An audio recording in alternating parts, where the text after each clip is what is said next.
Hisgot kuno ta og Cebu City Medical Center. Kaluyan sa Ginoo na human na lang ang third bridge, pero ang CCMC walo na lang katuig hangtod karon na mental paghihapon sila. Magsilbi ba ng inyong estilo dias gobyerno nga magpatuga-tuga og patukod ang mga dagkong building, unya binlan ra ninyo og tagurha ka mga panday? Hinoon, hospital magunis pobre, maunang way gustong magdali, maunang perting langaya. The Not So Late Show with Jason Monteclar. Bitaw, nabalaka ko. Sukad pa niadtong tuig 2014, dulan na sa 2 billion pesos ang nagasto sa Cebu City government para pagpatrabaho aning Cebu City Medical Center. Unya, sa napo kaandana, tulupay na humans mga honorable. Atol sa usa ka executive session diya sa Cebu City Council, gipangutana ni Konsehal Nestor Archibal si Engineer Jonathan Tumulak Jr. sa Department of Engineering and Public Works kung DEPW diha sa Cebu City Hall kung unsa maging ugat hinungdan nganong wa naman ay human-human ning ato ang Cebu City Hospital. Ang tubag tungod kuwangs budget.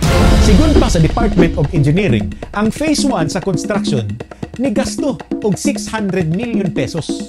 Ang Phase 2, 300 million. Ang Phase 3, 100 million. Ang Phase 4, 2 billion pesos. So 3 billion pesos tanan.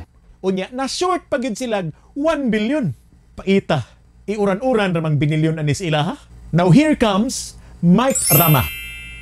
Months right after he won in the 2022 elections, maisugon nga gipa-terminate sa mayor ang kontraktor sa building, katong MECCAT Construction Company. Tungod lagi kuno kay perting dugayas ilang trabaho, nakahukom si Mayor Rama nga ang syudad na sa Sugbo ang maoy mo take over, mo padayon ug mo patiwas sa pagpatukod anang bildinga. Dungag nga pasalig ni Rama nga di ta mabalaka kay bisan piso wa kunoy gasto ang gobyerno ani. Kay kuno adunay grupos mga pribadong individual ang gustong moabaga sa tanang galastuhan. Yeah, I know. Nindot ra kayo ni para nga matinuod. This is too good to be true. Angay natong timan-an nga may pagkabilyako sa drabausahay ning atong mayor. Bulatikern sad gamay ba? Mao bitaw nga kung nakamatikod mo ang kalahian kuno ni Tomas Osmeña ngadto ni Mike Rama. Si Tomas masuko kung imong sawayon. Si Rama maluya kung di nimo daygon. Nan karon kay di man ka gobyerno ang pagastuhon ni Mike. So lagmit paingon na ni sa public-private partnership o PPP, pildi, pirmi, pobre.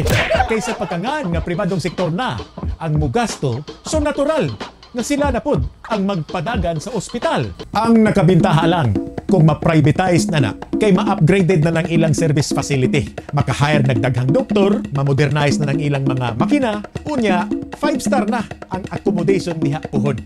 Sumumahal, imbes o saray imong sakit, muduha na. Unya kini ra bang sakit sa bulsa? Mas mungulngol kung magpa-doktor na ta. Hinumdum ko way back in 2010 nga si Rama ang unang nisupak sa diyang kini pa maoy vice mayor ni Tomas katong tuyo unta nga ibaligya ni Osmeña ang Cebu City Hospital tungod kay daghang reklamo nga way klarong serbisyo. Pero karon nabali ang kalibutan kay si Rama naman hinuon ang nangitag buyer.